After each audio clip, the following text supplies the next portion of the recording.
എല്ലാവർക്കും നമസ്കാരം. ഈ ചാനലിലേക്ക് എല്ലാവർക്കും സ്വാഗതം. ഞാൻ ഇലക്ട്രിക് വണ്ടി ഓട്ടോ ഡ്രൈവറാണ്. 2022 ഞാൻ ഓട്ടോ വർഷ വാങ്ങിയത്. ഒരുപാട് കടങ്ങളും ബാധ്യതകളൊക്കെ ആയപ്പോൾ ഭർത്താവിനെ ഒന്ന് ചെറിയ രീതിയിൽ സഹായിക്കാൻ നമുക്ക് രണ്ടാൾക്കും കൂടി ഇറങ്ങിയിട്ട് നമ്മളെ കടങ്ങളൊക്കെ വീട്ടുക എന്ന് വിചാരിച്ചിട്ടാണ് ഞാനൊരു തൊഴിലിലേക്ക് ഇറങ്ങിയത്. ഞാൻ ടൈലറായിരുന്നു. അപ്പോൾ ഷോപ്പിലൊക്കെ പോയി കഴിഞ്ഞാൽ രാവിലെ കയറിയാൽ പിന്നെ വൈകുന്നേരം 5 മണിയൊക്കെ ആയി വരുന്ന സമയത്ത് മക്കളെ കാര്യങ്ങളൊന്നും ശ്രദ്ധിക്കാൻ കഴിയില്ല. അതുകൊണ്ടാണ് ഈ ഓട്ടോ ഫീൽഡിലേക്ക് ഞാൻ ഇറങ്ങിയത്. നമ്മൾ രണ്ടാളും കൂടി തീരുമാനിച്ചിട്ട് ഇറങ്ങിയതാണ്. ആ ഒരു സമയത്താണ് കുടുംബശ്രീ വഴി എല്ലാ ഫോമുകളും സ്വയം തൊഴിലിൻ്റെ ഫോമുകൾ വന്നത്. അപ്പോൾ ആ ഫോമിൽ ഞാൻ വനിതകൾക്ക് ഓട്ടോറിക്ഷ എന്നുള്ളത് ഫോം ഞാൻ കണ്ട്. അപ്പോൾ തന്നെ നമ്മൾ രണ്ടാളും നല്ല അങ്ങനെ ആ ഒരു ഓട്ടോറിക്ഷ വാങ്ങുക എന്നുള്ള രീതിയിലേക്ക് ഇറങ്ങിയത്. അപ്പോൾ അത്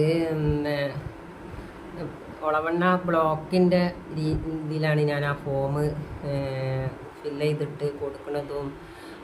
അവിടെ നിന്നാണ് എല്ലാ കാര്യങ്ങളും ഞാൻ ചെയ്യുന്നത്. SBI ലോണാക്കി തന്ന്. അപ്പം എൻ്റെ കൂടെ പെണ്ണുങ്ങളായിട്ട് ഞാൻ മാത്രമേ ഉള്ളായിരുന്നു, ബാക്കി ആണുങ്ങളായിരുന്നു ഉണ്ടായിരുന്നത്. അവർ ഒന്നിച്ചിട്ട് ചെയ്യുന്നൊരു സ്കീമായിരുന്നു.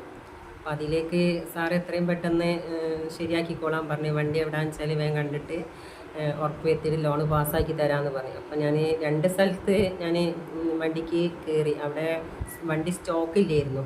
ഒരാഴ്ച കഴിഞ്ഞിട്ട് കിട്ടുള്ളൂ എന്ന് പറഞ്ഞു. പക്ഷെ ഒരാഴ്ച വൈകാനുള്ള സമയം ഇല്ലാത്തത് കൊണ്ട് ഞാൻ 3ാമത്തെ സ്ഥലത്ത് എത്തിയത് രാമനാട്ടുകര ക്ലാസിക്കൽ എത്തിയത്. അപ്പോൾ അവിടെ ചെന്നപ്പോൾ അവർ പറഞ്ഞു വണ്ടി സ്റ്റോക്കുണ്ട്,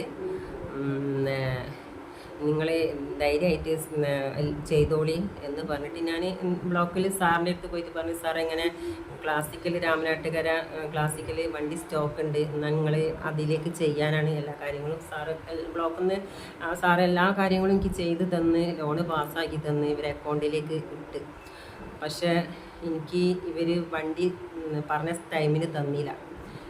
എൻ്റെ വണ്ടീൻ്റെ അടവ് തുടങ്ങി. അപ്പോൾ അടവ് അടയ്ക്കാൻ തുടങ്ങി. അപ്പോൾ ഞാൻ ഡെയിലി ഇങ്ങനെ പറയാൻ തുടങ്ങി, സാറേ എനിക്കിങ്ങനെ വണ്ടി കിട്ടിയില്ലല്ലോ, എനിക്ക് വണ്ടി ഇല്ലാതെ എൻ്റെ ലോണ് അടവ് തുടങ്ങി. അപ്പോഴൊക്കെ അയാൾ ഇതാ വണ്ടി വരുന്നുണ്ട് വണ്ടി അങ്ങനെയാണ് ഇങ്ങനെ ഓരോരോ കാരണങ്ങൾ പറഞ്ഞു. അപ്പോൾ ലാസ്റ്റ് ഞാൻ പറഞ്ഞു, നിങ്ങളൊരു കാര്യം ചെയ്യും, എനിക്ക് ഇനി വണ്ടി വേണ്ട, നിങ്ങൾ ആ പൈസ കൂടെ തിരിച്ച് തന്നാളി, ഞാൻ വേറെ എവിടെയെങ്കിലും പോയി എടുത്തോളാം. പക്ഷേ അവരവരെ അക്കൗണ്ടിൽ പൈസ ഇട്ടതിൻ്റെ പേരിൽ അവർ തിരിച്ചും കൂടി തന്നില്ല. അതാണ് എൻ്റെ ഫസ്റ്റിലെ തുടക്കം, അവിടെ കയറി ഇറങ്ങാൻ തുടങ്ങിയത്. എൻ്റെ മോളും കൂടെ വരുമ്പോൾ അവരോട് പറഞ്ഞിട്ടുണ്ട്, നിങ്ങൾ വണ്ടി വേണ്ട, അമ്മക്ക് പൈസ കൊടുത്താളി എന്ന് മോളും പറഞ്ഞിട്ടുണ്ട്. പക്ഷെ അതൊന്നും അവർ ഉൾക്കൊണ്ടില്ല.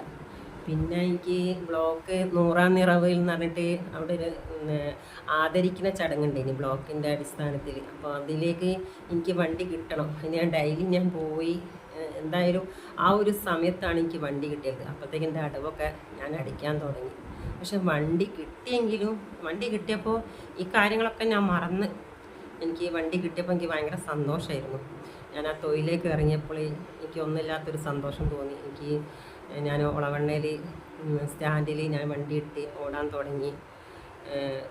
അപ്പോഴാണ് ഒരു വണ്ടി 2 ആഴ്ച തുടങ്ങിയപ്പോൾ എൻ്റെ വണ്ടിക്ക് ഇങ്ങനെ കംപ്ലൈൻറ്റ് വരാൻ തുടങ്ങി.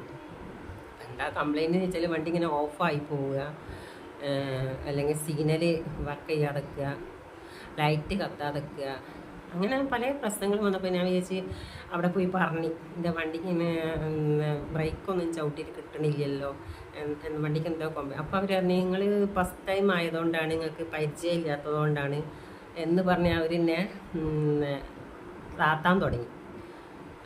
അപ്പോൾ അവരൊന്ന് ശരിയാക്കി തന്ന് വീണ്ടും ഞാൻ അവിടെ വണ്ടി കംപ്ലൈൻ്റ് ആയിട്ട് ഞാൻ അവിടെ കയറി. അതൊരു തുടക്കമായിരുന്നു.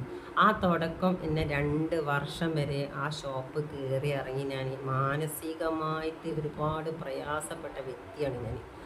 അവർ എല്ലാത്തിനും ന്യായങ്ങൾ പറഞ്ഞ് എന്നെ ഇങ്ങനെ പറഞ്ഞയക്കും. ഇങ്ങനെ വണ്ടി ശരിയാക്കി എന്ന് പറഞ്ഞിട്ട് വണ്ടി 2 ദിവസം ഓടും, 3ൻ്റെ അന്ന് വീണ്ടും കംപ്ലൈൻ്റ് ആവും, 4 ദിവസം ഓടും, വീണ്ടും കംപ്ലൈൻ്റ് ആവും.